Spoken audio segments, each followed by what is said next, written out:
ਕਲਾਮ ਸਾਈਂ ਬੁੱਲੇ ਸ਼ਾਹ। ਸਾਡੇ ਵੱਲ ਮੁਖੜਾ ਮੋੜ ਵੇ ਪਿਆਰਿਆ, ਸਾਡੇ ਵੱਲ ਮੁਖੜਾ ਮੋੜ,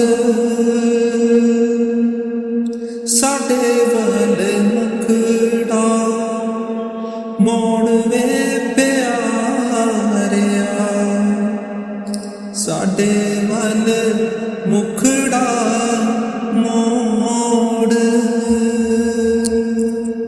ਮੇਰੇ ਵੱਲੋਂ ਸਾਰਿਆਂ ਨੂੰ ਰਾਧਾ ਸਵਾਮੀ ਜੀ। ਇਹ ਜਿਹੜਾ ਕਲਾਮ ਹੈ ਇਹ ਸੂਫੀ ਸੰਤ ਸਾਈਂ ਬੁੱਲੇ ਸ਼ਾਹ ਜੀ ਦੁਆਰਾ ਰਚਿਤ ਹੈਗਾ ਹੈ। ਇਸ ਬਾਣੀ ਦੇ ਜ਼ਰੀਏ ਆਪ ਸਾਡੇ ਸਾਹਮਣੇ ਉਹ ਜਿਹੜੀ ਤੜਪ ਹੈ, ਉਹ ਜਿਹੜੀ ਵਿਰਹ ਹੈ, ਉਹ ਸਾਡੇ ਸਾਹਮਣੇ ਰੱਖ ਰਹੇ ਹਨ। ਇਸ ਕਲਾਮ ਦੇ ਵਿੱਚ ਉਹ ਤੜਪਦੀ ਹੋਈ ਰੂਹ, ਜਿਹਨੂੰ ਆਤਮਾ ਕਹਿ ਰਹੇ ਹਨ, ਆਪਣੇ ਪਰਮਾਤਮਾ, ਆਪਣੇ ਮੁਰਸ਼ਿਦ ਦੇ ਨਾਲ ਇੱਕ ਵਿਨਤੀ ਕਰ ਰਹੀ ਹੈ। ਲੇਕਿਨ ਜਦ ਇਹ ਅਵਸਥਾ ਬਣ ਜਾਂਦੀ ਹੈ ਕਿ ਇੱਕ ਆਤਮਾ ਨੂੰ ਆਪਣੇ ਪ੍ਰਿਯਤਮ ਦੀ ਯਾਦ ਆਉਣ ਲੱਗ ਜਾਂਦੀ ਹੈ, ਉਹਦੀ ਅੱਖਾਂ ਦੇ ਵਿੱਚ ਉਹ ਹੰਝੂ ਆਣੇ ਸ਼ੁਰੂ ਹੋ ਜਾਂਦੇ ਹਨ, ਤਾਂ ਸਮਝ ਲੈਣਾ ਚਾਹੀਦਾ ਹੈ ਕਿ ਇਸ਼ਕ ਜਿਹੜਾ ਹੈ ਉਹ ਹਕੀਕੀ ਬਣ ਗਿਆ ਹੈ। ਹੁਣ ਅਸਲ ਦੇ ਵਿੱਚ ਆਪਾਂ ਉਸ ਪ੍ਰਿਯਤਮ ਦੇ ਬਣ ਗਏ ਹਾਂ। ਜਦ ਸਾਡੇ ਗੁਰੂ ਸਾਡੇ ਤੋਂ ਦੂਰ ਕਿਤੇ ਚਲੇ ਜਾਂਦੇ ਹਨ, ਉਹਨਾਂ ਦੀ ਝਲਕ ਸਾਨੂੰ ਨਹੀਂ ਦਿਸਦੀ, ਫਿਰ ਆਤਮਾ ਰੋਂਦੀ ਹੈ। ਉਸ ਅਵਸਥਾ ਨੂੰ ਸਭ ਤੋਂ ਸੁੱਚੀ ਤੇ ਉੱਚੀ ਅਵਸਥਾ ਕਿਹਾ ਗਿਆ ਹੈ। ਇਹ ਜਿਹੜਾ ਕਲਾਮ ਹੈ ਇਹ ਇਸ਼ਕ ਹਕੀਕੀ ਨੂੰ ਸਾਡੇ ਸਾਹਮਣੇ ਰੱਖ ਰਿਹਾ ਹੈ। ਹੁਣ ਸਵਾਲ ਉੱਠਦਾ ਹੈ ਕਿ ਇਸ਼ਕ ਕਿੰਨੇ ਪ੍ਰਕਾਰ ਦਾ ਹੁੰਦਾ ਹੈ? ਇਸ਼ਕ ਦੋ ਪ੍ਰਕਾਰ ਦਾ ਹੁੰਦਾ ਹੈ। ਇੱਕ ਇਸ਼ਕ ਹੁੰਦਾ ਹੈ ਇਸ਼ਕ ਮਿਜ਼ਾਜੀ, ਇੱਕ ਹੁੰਦਾ ਹੈ ਇਸ਼ਕ ਹਕੀਕੀ। ਇਨਸਾਨ ਇਸ਼ਕ ਨੂੰ ਕਦੇ ਸਮਝ ਨਹੀਂ ਪਾਉਂਦਾ ਕਿ ਉਹ ਇਸ਼ਕ ਮਿਜ਼ਾਜੀ ਦੇ ਵਿੱਚ ਹੈ ਜਾਂ ਇਸ਼ਕ ਹਕੀਕੀ ਦੇ ਵਿੱਚ ਹੈ। ਤੇ ਇਸ ਕਲਾਮ ਦੇ ਜ਼ਰੀਏ ਸਾਨੂੰ ਸਮਝਾਉਣ ਦੀ ਕੋਸ਼ਿਸ਼ ਕੀਤੀ ਗਈ ਹੈ। ਇਸ਼ਕ ਮਿਜ਼ਾਜੀ ਕੀ ਹੁੰਦਾ ਹੈ? ਜਦ ਇਨਸਾਨ ਮੌਸਮ ਵਾਂਗੂ ਆਪਣੇ ਇਸ਼ਕ ਨੂੰ ਬਦਲਦਾ ਰਹਿੰਦਾ ਹੈ। ਕੁਝ ਚੰਗਾ ਹੋ ਜਾਵੇ, ਇਸ਼ਕ ਕਹਿ ਦਿੰਦੇ ਆ ਜੀ ਠੀਕ ਹੈ, ਮਾਲਕ ਦਾ ਸ਼ੁਕਰ ਹੈ। ਕੁਝ ਮਾੜਾ ਹੋ ਜਾਵੇ, ਉਸ ਮਾਲਿਕ ਨੂੰ ਹੀ ਗਾਲਾਂ ਕੱਢਣਾ ਸ਼ੁਰੂ ਕਰ ਦਿੰਦੇ ਹਨ, ਉਸ ਨੂੰ ਹੀ ਕਟਘਰੇ ਦੇ ਵਿੱਚ ਖੜਾ ਕਰਨਾ ਸ਼ੁਰੂ ਕਰ ਦਿੰਦੇ ਹਨ। ਜਿਹੜਾ ਇਸ਼ਕ ਸਾਡੀ ਪਰਿਸਥਿਤੀਆਂ ਦੇ ਕਰਕੇ, ਸਾਡੀ ਕੰਡੀਸ਼ਨਾਂ ਦੇ ਕਰਕੇ ਬਦਲਦਾ ਰਹਿੰਦਾ ਹੈ, the love that is keep on changing, ਉਸ ਨੂੰ ਇਸ਼ਕ ਮਿਜ਼ਾਜੀ ਕਹਿੰਦੇ ਹਨ। ਮਿਜ਼ਾਜ ਦੇ ਵਿੱਚ ਆਇਆ, ਇਸ਼ਕ ਆ ਗਿਆ। ਅੱਜ ਦਿਲ ਨਹੀਂ ਕਰ ਰਿਹਾ, ਅੱਜ ਇਸ਼ਕ ਨਹੀਂ ਹੈ। ਬਾਬਾ ਜੀ ਅਕਸਰ ਆਪਣੇ ਸਤਸੰਗਾਂ ਦੇ ਵਿੱਚ ਫਰਮਾਉਂਦੇ ਹੈਗੇ ਆ ਕਿ ਇਸ਼ਕ ਕੋਈ ਆਂਦੀ ਜਾਂਦੀ ਚੀਜ਼ ਨਹੀਂ ਹੈ ਜਿਹੜੀ ਕਿ ਅੱਜ ਹੈ ਕੱਲ ਨਹੀਂ ਹੈ। ਇਹ ਤਾਂ ਉਹ ਅਵਸਥਾ ਹੈ ਜੋ ਕੋਈ ਇਸ ਦੇ ਵਿੱਚ ਆ ਗਿਆ, ਫਿਰ ਉਹ ਕਦੇ ਇਸ ਤੋਂ ਨੀਚੇ ਨਹੀਂ ਜਾ ਸਕਦਾ। ਫਿਰ ਇਸ਼ਕ ਹਕੀਕੀ ਕਿਹਨੂੰ ਕਹਿੰਦੇ ਆ? ਉਹ ਇਸ਼ਕ ਜਿਹੜਾ ਕਦੇ ਜਾਂਦਾ ਨਹੀਂ, ਜਿਹੜਾ ਹਕੀਕਤ ਦੇ ਵਿੱਚ ਹੁੰਦਾ ਹੈ।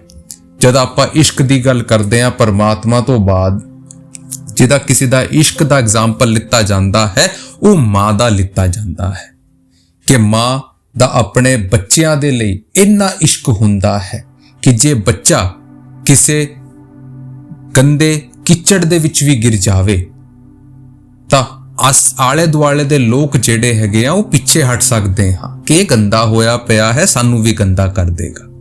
ਲੇਕਿਨ ਉਹੀ ਬੱਚਾ ਜਦ ਆਪਣੀ ਮਾਂ ਦੇ ਕੋਲ ਜਾਂਦਾ ਹੈ, ਉਹਨੂੰ ਛਾਤੀ ਤੇ ਲਾ ਲੈਂਦੀ ਹੈ। ਉਹ ਇਹ ਨਹੀਂ ਦੇਖਦੀ ਕਿ ਇਹ ਗੰਦਾ ਹੈ ਜਾਂ ਫਿਰ ਇਹ ਮੈਨੂੰ ਗੰਦਾ ਕਰ ਦੂਗਾ। ਉਹ ਇਸ਼ਕ ਦੇ ਵਿੱਚ ਆ ਕੇ ਉਹਨੂੰ ਗਲ ਤੇ ਲਾ ਲੈਂਦੀ ਹੈ। ਉਸ ਨੂੰ ਇਸ਼ਕ ਕਹਿੰਦੇ ਆ। ਤਾਂ ਇਸ ਕਲਾਮ ਦੇ ਜ਼ਰੀਏ ਵੀ ਜਦ ਉਸ ਆਤਮਾ ਨੂੰ ਆਪਣਾ ਮੁਰਸ਼ਿਦ ਨਹੀਂ ਵਿਖਾਈ ਦੇ ਰਿਹਾ ਹੈ, ਉਸ ਮੁਰਸ਼ਿਦ ਦੀ ਯਾਦ ਆ ਰਹੀ ਹੈ, ਉਹ ਤੜਪ ਪੈਦਾ ਹੋ ਰਹੀ ਹੈ, ਤਾਂ ਕਰਕੇ ਆਪਨੇ ਕਲਾਮ ਉਚਾਰਿਆ, ਸਾਡੇ ਵੱਲ ਮੁਖੜਾ ਮੋੜ ਵੇ ਪਿਆਰਿਆ, ਸਾਡੇ ਵੱਲ ਮੁਖੜਾ ਮੋੜ। ਉਹ ਜਿਹੜਾ ਪ੍ਰਿਯਤਮ ਹੈ, ਉਹ ਜਿਹੜਾ ਮੁਰਸ਼ਦ ਹੈ, ਉਸ ਦੇ ਸਾਹਮਣੇ ਇੱਕ ਬੇਨਤੀ ਕੀਤੀ ਜਾ ਰਹੀ ਹੈ ਕਿ हे ਮੇਰੇ ਸੁਆਮੀ, हे ਮੇਰੇ ਸਤਗੁਰ, ਮੈਂ ਆਪਣਾ ਜਿਹੜਾ ਮੁਖ ਹੈ ਉਹ ਮੇਰੀ ਤਰਫ ਵੀ ਲਾ ਦੇ, ਮੇਰੀ ਤਰਫ ਵੀ ਦੇਖਣ ਦੀ ਮਾਲਿਕ ਬੇਨਤੀ ਕਰਦਾ ਹਾਂ, ਮੇਰੇ ਵੱਲ ਵੀ ਵੇਖੋ। ਮੈਂ ਅਭਾਗਾ ਹਾਂ, ਤੁਹਾਡੇ ਸਾਹਮਣੇ ਖੜਾ ਹਾਂ ਮਾਲਿਕ, ਮੈਥੋਂ ਮੁਖ ਨਾ ਮੋੜੋ, ਸਾਡੇ ਵੱਲ ਮੁਖੜਾ ਮੋੜਵੇ ਪਿਆਰਿਆ, ਕਿ ਮੇਰੇ ਪ੍ਰੀਤਮ ਮੇਰੇ ਉੱਤੇ ਵੀ ਆਪਣਾ ਜਿਹੜਾ ਮੁਖੜਾ ਹੈ, ਆਪਣੀ ਜਿਹੜੀ ਦ੍ਰਿਸ਼ਟੀ ਹੈ ਉਹ ਮੇਰੇ ਉੱਤੇ ਵੀ ਪਾਓ, ਮੇਰੇ ਜੀਵਨ ਨੂੰ ਵੀ ਸੁਧਾਰੋ। ਆਪ ਕਹਿ ਰਹੇ ਹਨ ਇਹ ਮੁਖੜਾ ਕੀ ਹੈ? ਫਿਰ ਆਪਾਂ ਸੋਚਦੇ ਹਾਂ ਕਿ ਜਿਹੜਾ ਮੁਰਸ਼ਿਦ ਸਾਡੇ ਉੱਤੇ ਆਪਣਾ ਚਿਹਰਾ ਘੁਮਾਉਂਦਾ ਹੈ, ਸਿਰਫ ਉਸ ਦੀ ਗੱਲ ਕਰ ਰਹੇ ਹਨ। ਉਹ ਸਿਰਫ ਮੁਖੜੇ ਦੀ ਗੱਲ ਨਹੀਂ ਕਰ ਰਹੇ ਹਨ, ਉਹ ਗਹਿਰਾਈ ਦੇ ਵਿੱਚ ਜਾਂਦੇ ਹੋਏ ਸਾਨੂੰ ਸਮਝਾਉਣ ਦੀ ਕੋਸ਼ਿਸ਼ ਕਰ ਰਹੇ ਹਨ ਕਿ ਜਿਹੜਾ ਮੁਖੜਾ ਹੈ ਉਸ ਦਾ ਹੈ ਨਜ਼ਰ ਏ ਕਰਮ, ਨਜ਼ਰ ਏ ਕਰਮ ਦੀ।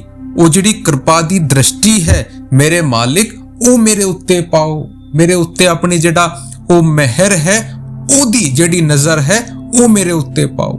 ਕਿਉਂਕਿ ਇਨਸਾਨ ਜਦ ਤੱਕ ਤੇਰੇ ਉੱਤੇ ਤੇਰੇ ਸਤਗੁਰ ਦਾ, ਉਸ ਪਰਮਾਤਮਾ ਦਾ ਚਿਹਰਾ ਨਹੀਂ ਆਊਗਾ, ਉਹਦੀ ਦ੍ਰਿਸ਼ਟੀ ਨਹੀਂ ਪੜੂਗੀ, ਤੂੰ ਹਮੇਸ਼ਾ ਅੰਧਕਾਰ ਦੇ ਵਿੱਚ ਰਹੂਗਾ।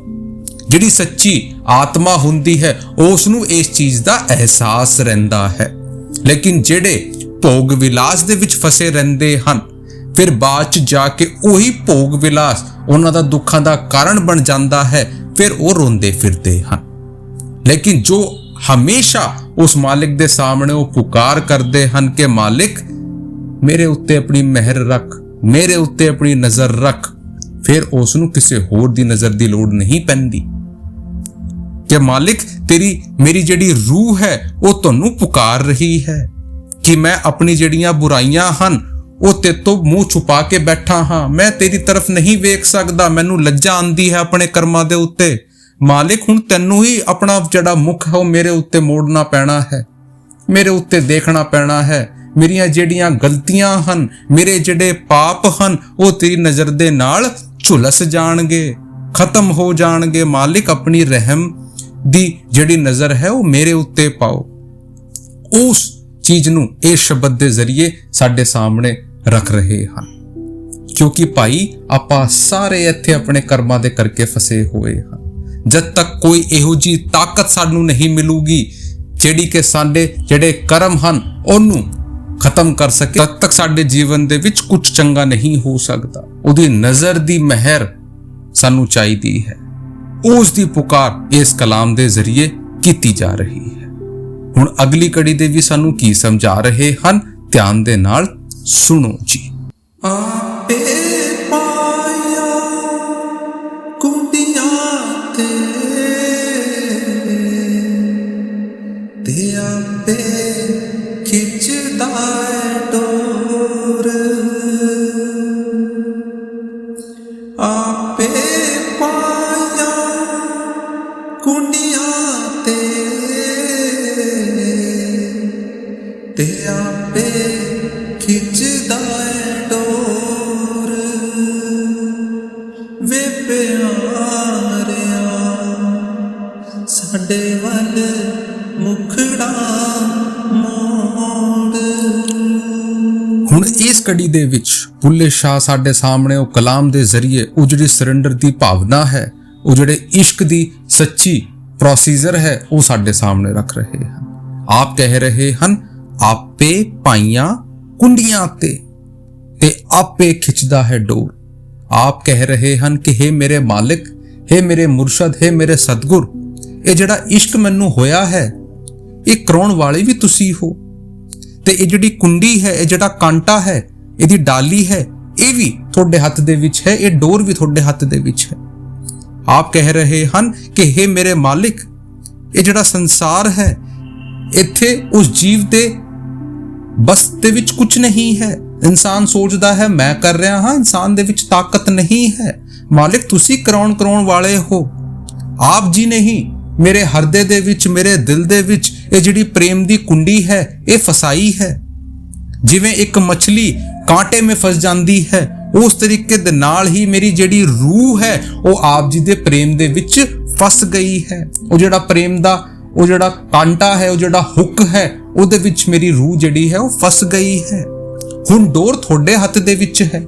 ਦੇਖੋ, ਜਦ ਕੋਈ ਮਛਲੀ ਪਕੜਨ ਵਾਲਾ ਕਿਸੇ ਪੌਂਡ ਦੇ ਵਿੱਚ ਜਾਂਦਾ ਹੈ, ਕਿਸੇ ਤਲਾਬ ਦੇ ਵਿੱਚ ਜਾਂਦਾ ਹੈ, ਉਹ ਜਦ ਉਹ ਜਿਹੜਾ ਤਾਰ ਹੈ ਉਹ ਸਰੋਵਰ ਦੇ ਵਿੱਚ ਫੈਂਕਦਾ ਹੈ, ਉਹਦੇ ਵਿੱਚ ਮਛਲੀ ਤਾਂ ਫਸ ਜਾਂਦੀ ਹੈ। ਲੇਕਿਨ ਜਦ ਤੱਕ ਉਹ ਖਿੱਚਣ ਵਾਲਾ ਉਸ ਮਛਲੀ ਨੂੰ ਖਿੱਚੂਗਾ ਨਹੀਂ, ਉਹ ਮਛਲੀ ਉਹਦੇ ਹੱਥ ਦੇ ਵਿੱਚ ਆ ਨਹੀਂ ਸਕਦੀ, ਉਹਦੀ ਝੋਲੀ ਦੇ ਵਿੱਚ ਆ ਨਹੀਂ ਸਕਦੀ। ਉਸ ਪਰਿਭਾਸ਼ਾ ਨੂੰ ਹੀ ਸਾਡੇ ਸਾਹਮਣੇ ਰੱਖਦੇ ਹੋਏ ਬੁੱਲੇ ਸ਼ਾਹ ਕਹਿ ਰਹੇ ਹਨ ਕਿ ਮੇਰੇ ਮਾਲਿਕ, ਇਹ ਜਿਹੜਾ ਪ੍ਰੇਮ ਹੈ, ਤੂੰ ਇਹਦੇ ਵਿੱਚ ਮੈਨੂੰ ਰੰਗ ਦਿੱਤਾ ਹੈ। ਤੇਰੇ ਜਿਹੜਾ ਪਿਆਰ ਦੀ ਡੋਰ ਹੈ ਉਹਦੇ ਵਿੱਚ ਮੈਂ ਫਸ ਗਈ ਹਾਂ, ਲੇਕਿਨ ਖਿੱਚਣ ਵਾਲਾ ਤੂੰ ਹੈ। ਜਦ ਤੱਕ ਤੂੰ ਉਸ ਨੂੰ ਆਪਣੇ ਆਪ ਦੇ ਨਾਲ ਨਹੀਂ ਖਿੱਚੇਗਾ, ਮੈਂ ਤੇਰੇ ਕੋਲ ਨਹੀਂ ਆ ਸਕਦੀ ਮਾਲਿਕ, ਤੂੰ ਹੀ ਖਿੱਚਣ ਵਾਲਾ ਹੈ। ਉਸ ਚੀਜ਼ ਨੂੰ ਸਾਡੇ ਸਾਹਮਣੇ ਰੱਖ ਰਹੇ ਹਨ ਕਿ ਜਿਹੜੀ ਸੰਗਤ ਹੈ, ਦੀ ਜਿਹੜੀ ਡੋਰ ਹੈ, ਉਹ ਤੇਰੇ ਹੱਥ ਦੇ ਵਿੱਚ ਹੈ ਸਤਿਗੁਰ।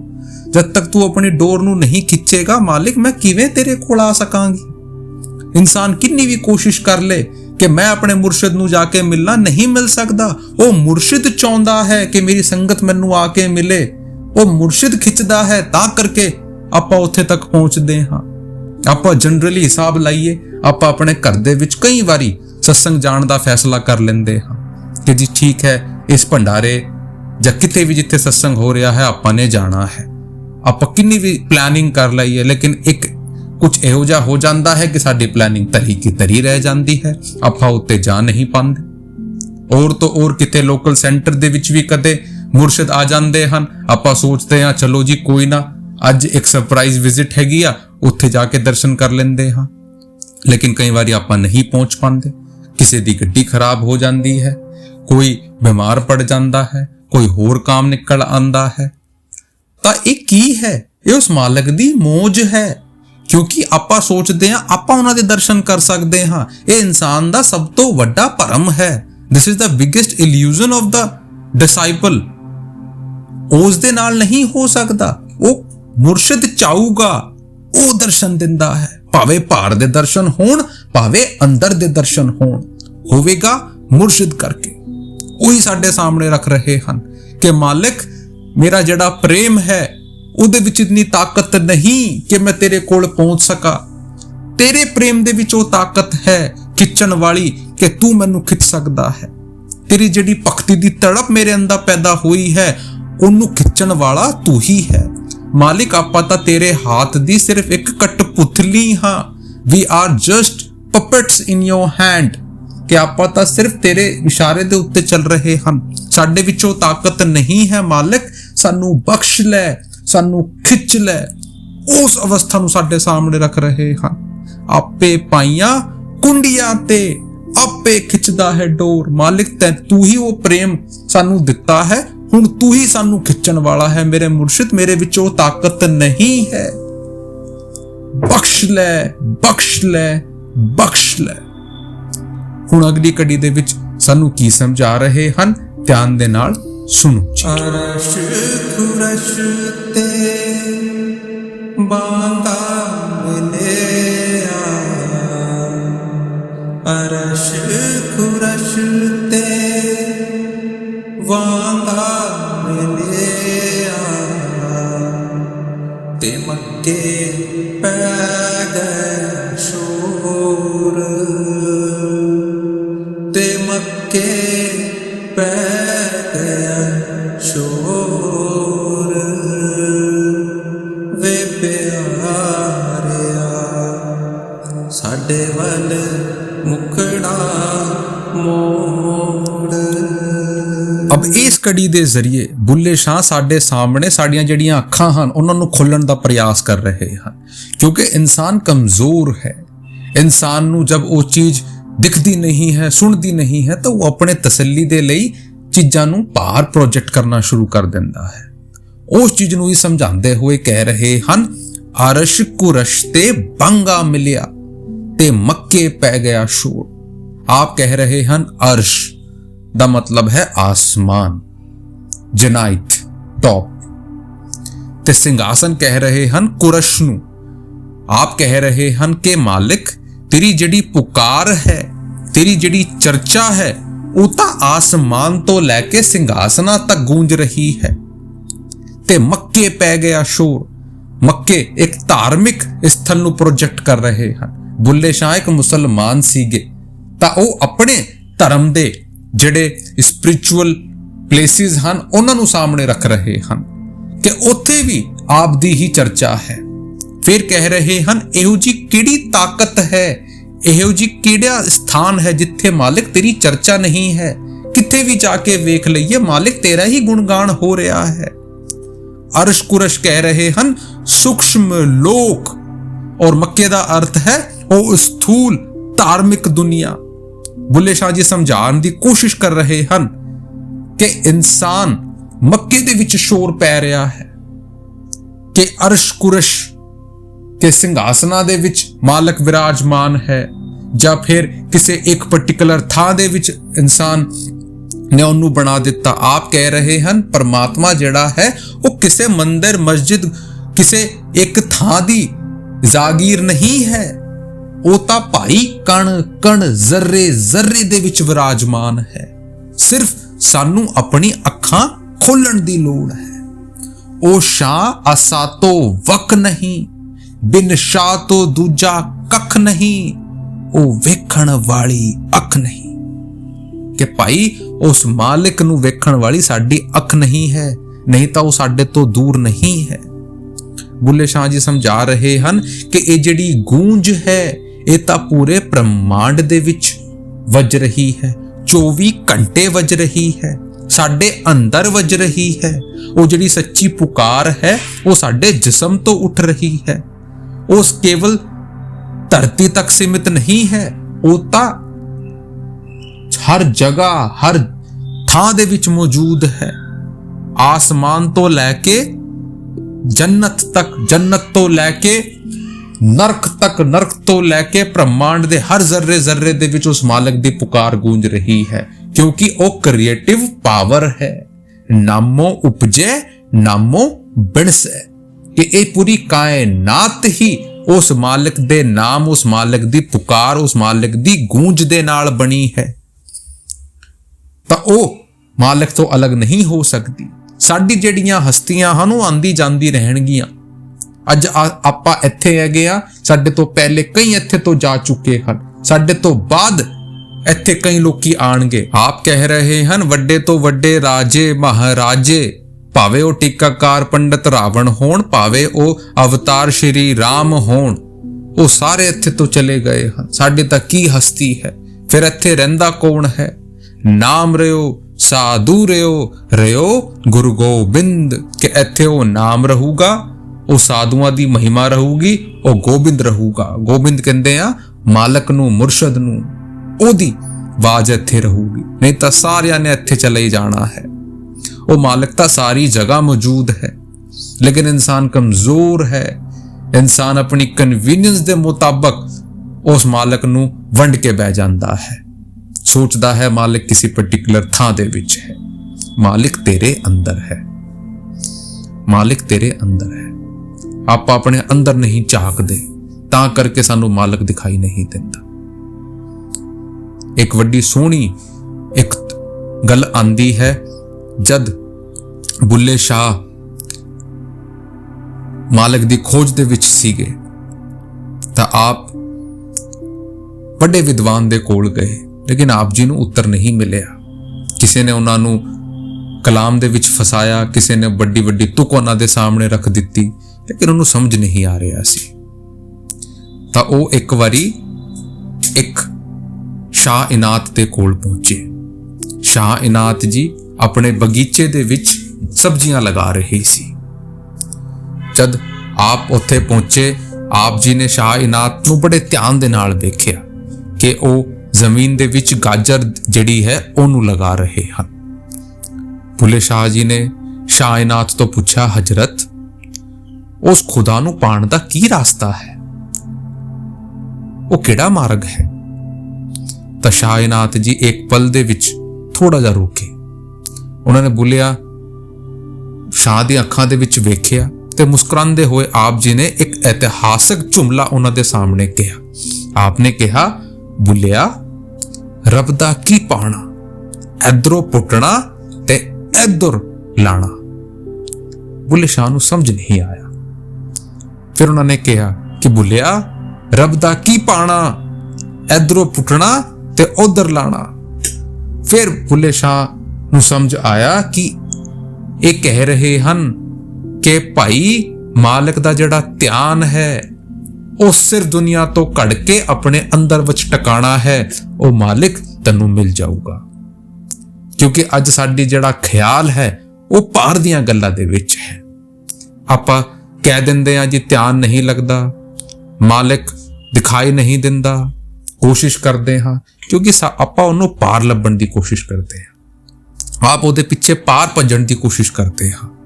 ਲੇਕਿਨ ਉਹਦੀ ਜਿਹੜੀ ਹਸਤੀ ਹੈ ਉਹ ਇੱਥੇ ਦੋ ਅੱਖਾਂ ਦੇ ਵਿੱਚ ਬੈਠੀ ਹੋਈ ਹੈ। ਉਹ ਇੱਥੇ ਦਿਖਾਈ ਦਿੰਦਾ ਹੈ, ਅੰਦਰ ਉਹਨੂੰ ਕੋਈ ਦੇਖਣਾ ਨਹੀਂ ਚਾਹੁੰਦਾ। ਆਪਾਂ ਸਾਰੇ ਪਹਾੜ ਦੀਆਂ ਗੱਲਾਂ ਕਰਦੇ ਹਾਂ। ਪਹਾੜ ਬਣਾਇਆ ਗਿਆ ਹੈ ਪ੍ਰੇਰਣਾ ਵਾਸਤੇ ਕਿ ਸਾਨੂੰ ਉਹ ਇਨਸਪੀਰੇਸ਼ਨ ਮਿਲ ਸਕੇ, ਉਹ ਪ੍ਰੇਰਣਾ ਮਿਲ ਸਕੇ। ਲੇਕਿਨ ਜਿੰਨਾ ਚਿਰ ਆਪਾਂ ਉਹਨੂੰ ਪ੍ਰੈਕਟੀਕੈਲਿਟੀ ਦੇ ਵਿੱਚ ਨਹੀਂ ਲਾਵਾਂਗੇ, ਉਹ ਭਜਨ ਸਿਮਰਨ ਦੇ ਵਿੱਚ ਨਹੀਂ ਟਿਕਾਵਾਂਗੇ, ਉਹ ਮਾਲਕ ਸਾਨੂੰ ਨਹੀਂ ਦੱਸ ਸਕਦਾ। ਕਿੰਨਾ ਵੀ ਆਪਾਂ ਭਜ ਲਈਏ, ਸੰਤ ਮਹਾਤਮਾ ਇੱਥੇ ਆਪਣੀ ਪੂਜਾ ਕਰਾਉਣ ਵਾਸਤੇ ਨਹੀਂ ਆਉਂਦੇ। ਉਹ ਸਾਨੂੰ ਇੱਥੇ ਵੱਡੇ ਮੰਦਿਰ ਮਜ਼ਾਰਾਂ ਦੇ ਵਿੱਚ ਆਪਾਂ ਨੂੰ ਫਸਾਉਣ ਵਾਸਤੇ ਨਹੀਂ ਆਉਂਦੇ। ਉਹ ਸਾਨੂੰ ਇੱਥੇ ਆਪਣੀ ਸਿੱਖਿਆ ਦੇਣ ਆਉਂਦੇ ਹਨ ਕਿ ਭਾਈ ਉਹ ਜਿਹੜਾ ਸੱਚਾ ਹਰਦਾ ਮੰਦਿਰ ਹੈ ਉਹ ਸਾਡੇ ਮਨ ਕੇ ਅੰਦਰ ਹੈ। ਉਹ ਜਿਹੜਾ ਸੱਚਾ ਗੁਰਦੁਆਰਾ ਹੈ ਉਹ ਮਨ ਦੇ ਅੰਦਰ ਹੈ।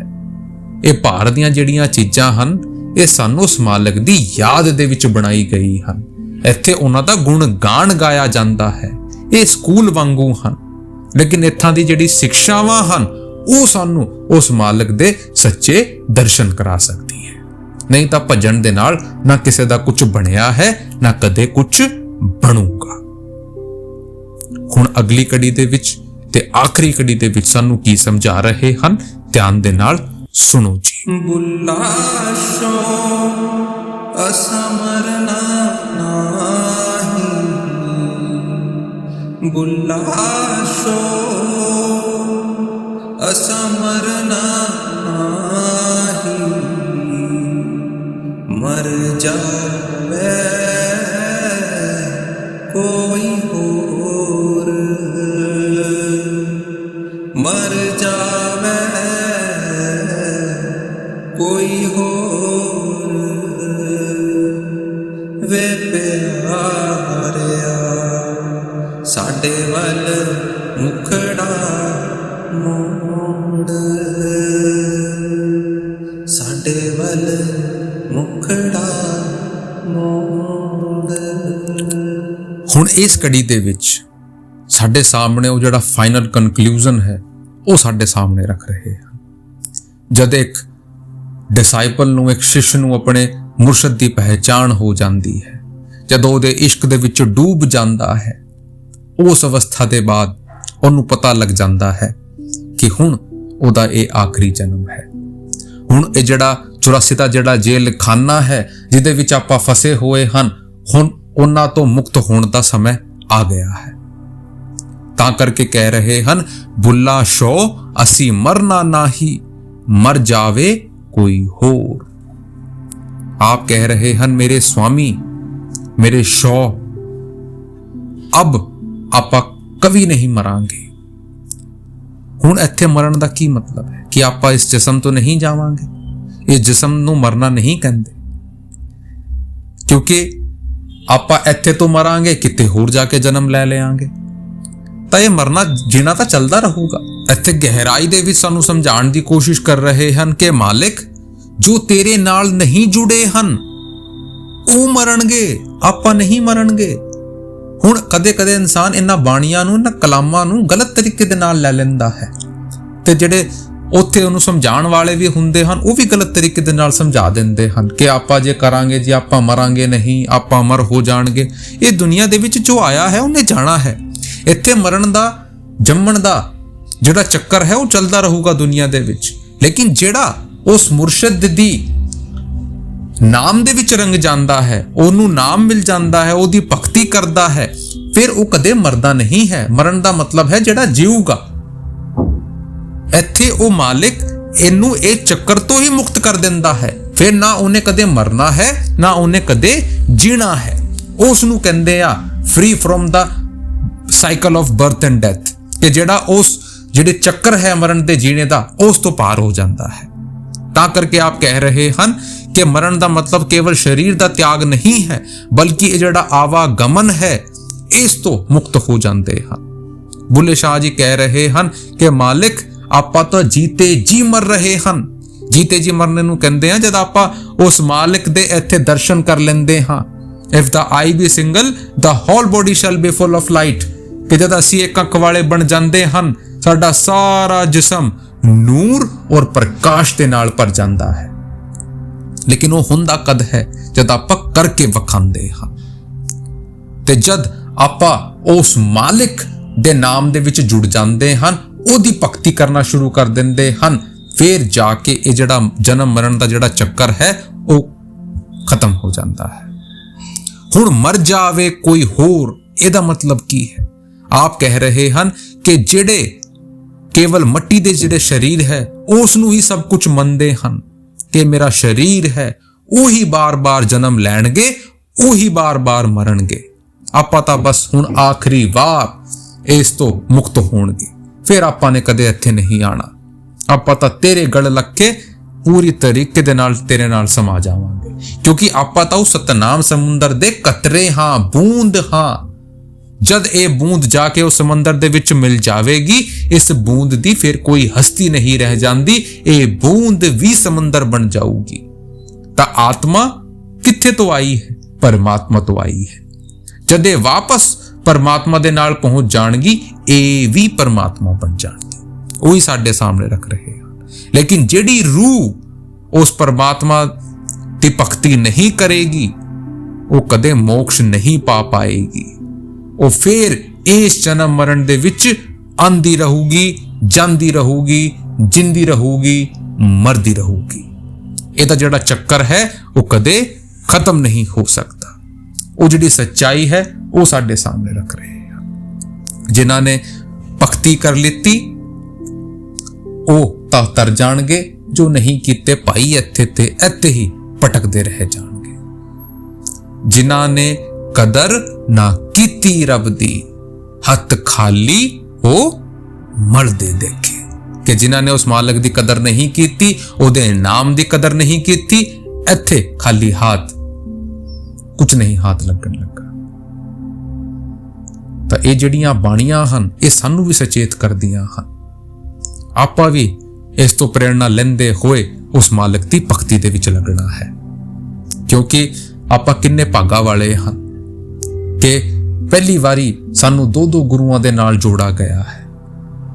ਹੁਣ ਸਾਡੀ ਕੀ ਜ਼ਿੰਮੇਵਾਰੀ ਬਣਦੀ ਹੈ ਕਿ ਆਪਾਂ ਉਸ ਚੀਜ਼ ਦੀ ਕਦਰ ਕਰਦੇ ਹੋਏ ਆਪਣੇ ਆਪ ਨੂੰ ਉਸ ਮਾਲਕ ਦੇ ਨਾਮ ਦੇ ਨਾਲ ਜੋੜ ਕੇ ਆਪਣੇ ਆਪ ਨੂੰ ਇਸ ਬੰਧਨ ਤੋਂ ਮੁਕਤ ਕਰਾਈਏ। ਇਹ ਜਿਹੜਾ ਜੀਵਨ ਹੈ ਸਾਨੂੰ ਸੁੱਖ ਨਹੀਂ ਦੇ ਸਕਦਾ, ਨਾ ਕਿਸੇ ਨੂੰ ਕਦੇ ਦਿੱਤਾ ਹੈ, ਨਾ ਕਦੇ ਕਿਸੇ ਨੂੰ ਦੇਊਗਾ। ਹਾਹਾਕਾਰ ਮਚਿਆ ਹੋਇਆ ਹੈ, ਚਾਰੋਂ ਪਾਸੇ ਵੇਖ ਲਈਏ, ਕੋਈ ਨਿਊਜ਼ ਚਲਾ ਕੇ ਵੇਖ ਲਈਏ, ਲੋਕ ਰੋਜ਼ ਮਰ ਰਹੇ ਹਨ। ਆਪਾਂ ਭਾਗਾ ਵਾਲੇ ਹਨ ਕਿ ਸ਼ਾਂਤੀ ਦੇ ਨਾਲ ਆਪਣੇ ਘਰ ਦੇ ਵਿੱਚ ਬੈਠੇ ਹੋਏ ਹਨ। ਭਾਈ ਆਪਾਂ ਨੂੰ ਤਾਂ ਆਪਣੀ ਨਜ਼ਰ ਨੂੰ ਖੋਲਣਾ ਹੈ। ਉਹ ਮਾਲਕ ਨੇ ਕਦੇ ਸਾਡੇ ਤੋਂ ਆਪਣਾ ਮੁਖ ਨਹੀਂ ਮੋੜਿਆ ਹੈ, ਆਪਾਂ ਆਪਣਾ ਮੁਖ ਮੋੜ ਕੇ ਬੈਠ ਗਏ ਹਾਂ। ਇੱਕ ਵਾਰੀ ਉਸ ਮਾਲਕ ਨੂੰ ਆਪਣੇ ਆਪ ਨੂੰ ਸੌਂਪਣ ਦੀ ਲੋੜ ਹੈ, ਉਸ ਨੂੰ ਯਾਦ ਕਰਨ ਦੀ ਲੋੜ ਹੈ, ਉਹ ਜ਼ਰੂਰ ਸਾਡੀ ਸੰਭਾਲ ਕਰੂਗਾ। ਲੇਕਿਨ ਅੱਜ ਆਪਾਂ ਆਪਣੇ ਆਪ ਨੂੰ ਪੂਰੀ ਤਰੀਕੇ ਦੇ ਨਾਲ ਲੋਕ ਲਾਜ ਦੇ ਵਿੱਚ ਫਸਾਏ ਹੋਏ ਹਨ। ਆਪਾਂ ਦੁਨੀਆ ਦੇ ਵਿੱਚ ਭੱਜ ਰਹੇ ਹਨ। ਆਪਾਂ ਤਾਂ ਉਸ ਦੇ ਜਿਹੜਾ ਇਸ਼ਕ ਹੈ ਉਹਦੇ ਵਿੱਚ ਰਮ ਨਹੀਂ ਰਹੇ। ਜਦ ਗੁਰੂ ਮੁਰਸ਼ਿਦ ਸਾਡੇ ਤੋਂ ਪਾਰ ਚਲੇ ਜਾਂਦੇ ਹਨ, ਆਪਾਂ ਨੂੰ ਕਿੰਨੀ ਯਾਦ ਆਉਂਦੀ ਹੈ। ਆਪਾਂ ਨੂੰ ਭਾਈ ਕੋਈ ਇਵੈਂਟ ਨਹੀਂ ਬਣਾਉਣਾ ਹੈ ਕਿ ਕਿਸੇ ਦਿਨ ਯਾਦ ਕਰ ਲਿੱਤਾ, ਅੱਜ ਦਿਲ ਕਰਿਆ ਤਾਂ ਕਰ ਲਿੱਤਾ, ਅੱਜ ਦਿਲ ਨਹੀਂ ਹੈ ਤਾਂ ਕੀ ਕਰਨ ਦੀ ਲੋੜ ਹੈ। ਇਹ ਇਸ਼ਕ ਨਹੀਂ ਹੁੰਦਾ। ਇਸ਼ਕ ਤਾਂ 24 ਘੰਟੇ ਸਾਡੀ ਜ਼ਿੰਦਗੀ ਦੇ ਵਿੱਚ ਹੋਣਾ ਚਾਹੀਦਾ ਹੈ। ਬੁੱਲੇ ਸ਼ਾਹ ਨੇ ਹਮੇਸ਼ਾ ਇਸ਼ਕ ਦੇ ਜ਼ਰੀਏ ਸਾਨੂੰ ਸਮਝਾਉਣ ਦੀ ਕੋਸ਼ਿਸ਼ ਕੀਤੀ। ਆਪ ਜੀ ਇੱਕ ਉੱਚੀ ਜਾਤ ਤੋਂ ਆਉਂਦੇ ਸੀ, ਸ਼ਾਹ ਪਰਿਵਾਰ ਤੋਂ ਆਉਂਦੇ ਸੀ। ਆਪਾਂ ਨੇ ਲੋਕ ਲਾਜ ਦੀ ਕਦਰ ਨਹੀਂ ਕੀਤੀ। ਆਪ ਨੇ ਆਪਣੇ ਆਪ ਨੂੰ ਪੂਰੀ ਤਰੀਕੇ ਦੇ ਨਾਲ ਆਪਣੇ ਮੁਰਸ਼ਦ ਦੇ ਪਿਆਰ ਦੇ ਵਿੱਚ ਝੋਂਕ ਦਿੱਤਾ। ਸਮਾਜ ਨੇ ਬਹੁਤ ਕੁਝ ਕਿਹਾ, ਸਮਾਜ ਨੇ ਬਹੁਤ ਗਾਲਾਂ ਕੱਢੀਆਂ, ਲੇਕਿਨ ਆਪ ਨੇ ਆਪਣੇ ਆਪ ਨੂੰ ਕਿਹਾ ਕਿ ਮੈਂ ਤਾਂ ਉਸ ਡੋਰ ਦੇ ਨਾਲ ਬੰਧ ਚੁੱਕਾ ਹਾਂ ਕਿ ਮੱਕੇ ਪੈ ਗਿਆ ਸ਼ੋਰ, ਕਿ ਉੱਥੇ ਵੀ ਸ਼ੋਰ ਪੈ ਗਿਆ ਸੀ ਕਿ ਸ਼ਾਹ ਉੱਚੀ ਜਾਤ ਦਾ ਜਾ ਕੇ ਇੱਕ ਨੀਚੀ ਜਾਤ ਦੇ ਗੁਰੂ ਦੇ ਨਾਲ ਜੁੜ ਗਿਆ। ਲੇਕਿਨ ਉੱਥੇ ਉੱਚੀ ਨੀਚਾ ਦਾ ਕੋਈ ਫਰਕ ਹੀ ਨਹੀਂ ਪੈਂਦਾ, ਕਿਉਂਕਿ ਇਸ਼ਕ ਸਭ ਤੋਂ ਉੱਚੀ ਜਾਤ ਹੈ। ਤੇ ਆਪ ਨੇ ਕਈ ਵਾਰੀ ਸਾਨੂੰ ਸਮਝਾਉਣ ਦੀ ਕੋਸ਼ਿਸ਼ ਕੀਤੀ ਆਪਣੇ ਸਤਸੰਗਾਂ ਦੇ ਜ਼ਰੀਏ, ਬਾਣੀਆਂ ਦੇ ਜ਼ਰੀਏ ਕਿ ਭਾਈ ਇੱਥੇ ਤੋਂ ਨਿਕਲ ਜਾਓ, ਆਉਣ ਵਾਲਾ ਸਮਾਂ ਹੋਰ ਮਾੜਾ ਹੈ। ਤਾਂ ਕਰਕੇ ਭਾਈ ਆਪਾਂ ਨੂੰ ਵੀ ਪ੍ਰੇਰਣਾ ਲੈਣੀ ਹੈ, ਆਪਣੇ ਆਪ ਨੂੰ ਉਸ ਮਾਲਕ ਦੇ ਨਾਲ ਜੋੜਨਾ ਹੈ। ਉਹ ਮਾਲਕ ਸਾਡੇ ਤੋਂ ਦੂਰ ਨਹੀਂ ਹੈ, ਸਿਰਫ ਸਾਨੂੰ ਕੁਝ ਕਦਮ ਉਹਦੇ ਤਰਫ ਚਲਾਉਣ ਦੀ ਲੋੜ ਹੈ। ਸਭ ਤੋਂ ਵੱਧ ਕਦਮ ਉਹ ਚਲਾਊਗਾ। ਲੇਕਿਨ ਆਪਣੇ ਜਿਹੜਾ ਇਹ ਜੀਵਨ ਹੈ ਇਸ ਨੂੰ ਬਰਬਾਦ ਨਾ ਕਰੋ। ਇਹਦੇ ਵਿੱਚ ਉਸ ਭਗਤੀ ਦਾ ਜਿਹੜਾ ਬੀਜ ਹੈ ਉਸ ਨੂੰ ਉਗਾਉਣ ਦੀ ਲੋੜ ਹੈ। ਸਾਰੇ ਸੰਤਾਂ ਮਹਾਤਮਾ ਨੇ ਸਾਨੂੰ ਇੱਕੋ ਹੀ ਚੀਜ਼ ਸਮਝਾਈ ਹੈ, ਨਾਨਕ ਕੇ ਕਰ ਕੇਵਲ ਨਾਮ। ਉੱਥੇ ਸਿਰਫ ਉਸ ਨਾਮ ਦੀ ਪਛਾਣ ਹੋਣੀ ਹੈ, ਉਹ ਸ਼ਬਦ ਦੀ ਪਛਾਣ ਹੋਣੀ ਹੈ, ਸਾਡੀ ਕਮਾਈ ਦੀ ਪਛਾਣ ਹੋਣੀ ਹੈ। ਬਾਕੀ ਜਿਹੜੀਆਂ ਚੀਜ਼ਾਂ ਹਨ ਇੱਥੇ ਦੀ ਇੱਥੇ ਰਹਿ ਜਾਊਗੀ। It's fine that in modern world where we are living right now, ਕਿ ਜਿਸ ਸਮਾਜ ਦੇ ਵਿੱਚ ਆਪਾਂ ਰਹਿ ਰਹੇ ਹਨ, ਆਪਾਂ ਨੂੰ ਸਾਰੀਆਂ ਜ਼ਿੰਮੇਵਾਰੀਆਂ ਨੂੰ ਨਿਭਾਉਣਾ ਹੈ, ਲੇਕਿਨ ਉਸ ਦੇ ਨਾਲ ਨਾਲ ਸਾਨੂੰ ਉਸ ਮਾਲਕ ਦੇ ਨਾਲ ਵੀ ਜੁੜਨਾ ਹੈ। ਸਾਰੀਆਂ ਜ਼ਿੰਮੇਵਾਰੀਆਂ ਨੂੰ ਨਿਭਾਉਂਦੇ ਹੋਏ, ਸਾਰੀਆਂ ਕਾਰਜ ਪੂਰੇ ਕਰਦੇ ਹੋਏ ਆਪਾਂ ਨੂੰ ਉਸ ਮਾਲਕ ਦੇ ਲਈ ਟਾਈਮ ਕੱਢਣਾ ਹੈ। ਤੇ ਆਓ ਆਪਾਂ ਵੀ ਇਸ ਸ਼ਬਦ ਤੋਂ, ਇਸ ਕਲਾਮ ਤੋਂ ਪ੍ਰੇਰਣਾ ਲੈਂਦੇ ਹੋਏ ਆਪਣੇ ਗੁਰੂ ਦੇ ਵੱਲ ਮੁੜੀਏ ਤੇ ਆਪਣੇ ਗੁਰੂ ਨੂੰ ਫਰਿਆਦ ਕਰੀਏ, ਸਾਡੇ ਵੱਲ ਮੁਖੜਾ ਮੋੜ ਵੇ ਪਿਆਰਿਆ, ਸਾਡੇ ਵੱਲ ਮੁਖੜਾ ਮੋੜ ਵੇ ਪਿਆਰਿਆ। ਬੁੱਲਾ ਸ਼ੋ ਅਸਮਰਨਾ ਨਾਹੀ, ਬੁੱਲਾ ਸ਼ੋ ਅਸਮਰਨਾ ਨਾਹੀ, ਮਰ ਜਾਵੇ ਕੋਈ ਹੋਰ, ਮਰ ਜਾਵੇ ਕੋਈ ਹੋਰ, ਵੇ ਪਿਆਰਿਆ ਸਾਡੇ ਵੱਲ ਮੁਖੜਾ ਮੋੜ, ਸਾਡੇ ਵੱਲ ਮੁਖੜਾ ਮੋੜ।